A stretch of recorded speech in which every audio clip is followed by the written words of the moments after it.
Comenzamos con la primera clase, la parte introductoria de lo que es el sistema respiratorio. En esta primera parte del tema vamos a hablar un poco sobre el valor adaptativo de la respiración y vamos a hablar un poco sobre las propiedades físicas y químicas de los gases y las transferencias de gases con respecto a sus leyes. Cuando comenzó la vida en la Tierra, las células podían vivir, crecer con pocas sustancias químicas presentes en el medio externo sin realizar complejas rutas metabólicas. Algunas de las primeras células pudieron haber sido heterótrofas, es decir, que obtenían del medio las moléculas orgánicas que descomponían en lugar de sintetizar. Con certeza, las primeras células debieron ser procariotas anaerobias, ejecutando procesos energéticos como la fermentación. En todo este proceso existió una evolución metabólica que tal vez introdujo células que obtuvieron energía de la luz solar. Lo más probable es que los primeros autótrofos fotosintéticos utilizaran energía de la luz del sol para romper ciertas moléculas presentes en el ambiente. En estos procesos de ruptura se liberaba oxígeno, que con el tiempo también comenzó a acumularse en los océanos y en la atmósfera. Con el aumento de este contenido de oxígeno en la atmósfera, surgieron organismos aerobios que podían utilizarlo. Entonces, pues en este punto, cuando surgen estos organismos aerobios, yo me atrevo a introducir lo que es el término de respiración. Antes de continuar, pues quisiera mencionarles que el surgimiento de la respiración aerobia tuvo un efecto quizás estabilizador tanto del oxígeno como del CO2 en la atmósfera. Ambos gases, oxígeno y CO2, son los gases protagonistas de lo que es la respiración. Ahora bien, el término respiración puede tener varios significados. En general se denomina respiración al proceso de transferencia de oxígeno a las células y la eliminación del CO2 que genera. Para abarcar mejor, pues globalizaré la respiración como un proceso que comprende dos etapas. Una llamada respiración celular, en donde se hace referencia a las reacciones intracelulares del oxígeno con distintas moléculas orgánicas para hacer producir CO2, agua y energía en forma de ATP. Y otra denominada respiración externa o intercambio de gases que implica la transferencia de oxígeno y CO2 entre el aire atmosférico y la sangre. Resumamos entonces que la respiración es un proceso por el cual los organismos vivos toman oxígeno del medio circundante y desprenden dióxido de carbono, que el oxígeno es tomado del ambiente y conducido a las células a través de un sistema de transporte, que el término de respiración se utiliza también para el proceso de liberación de energía por parte de las células con la formación de ATP, y que el dióxido de carbono y el agua son los productos que rinde el proceso denominado respiración celular. Entonces, siendo así, a partir de hoy, pues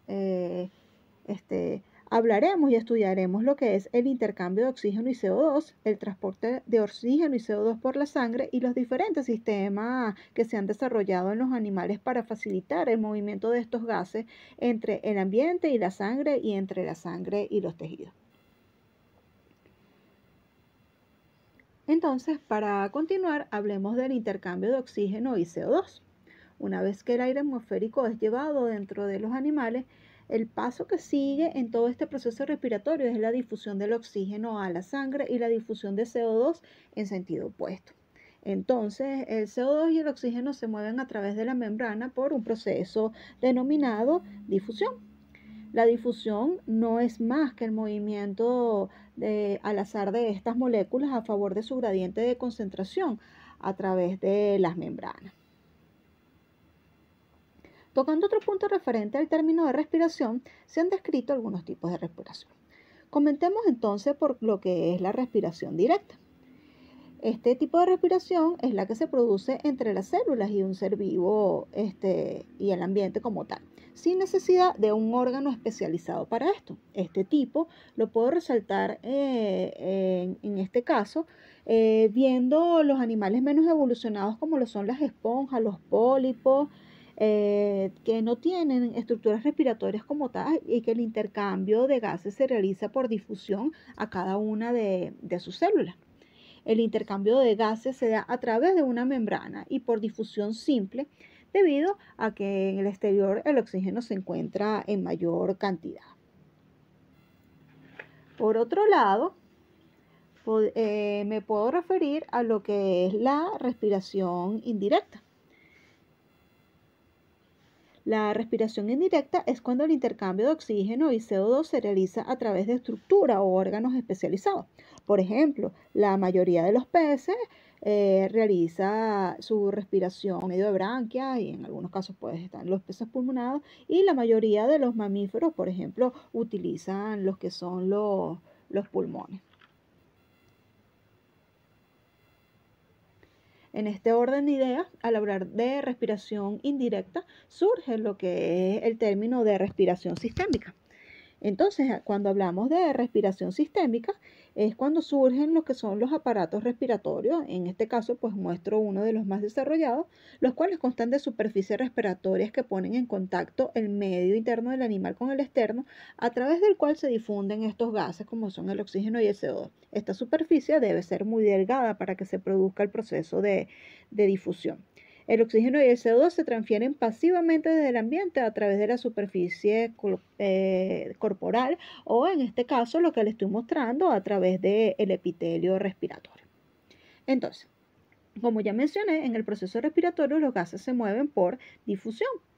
Y los mecanismos de intercambio de gases se basan en las propiedades fundamentales de los gases que incluyen su conducta dentro de solución. Así, ya sabemos que la difusión es un fenómeno físico por el cual una sustancia disuelta es capaz de atravesar la membrana que lo separa. ¿Okay? Y además, para que se produzca ese proceso, tiene que haber una fuente de energía, la cual es suministrada por el propio movimiento de las moléculas.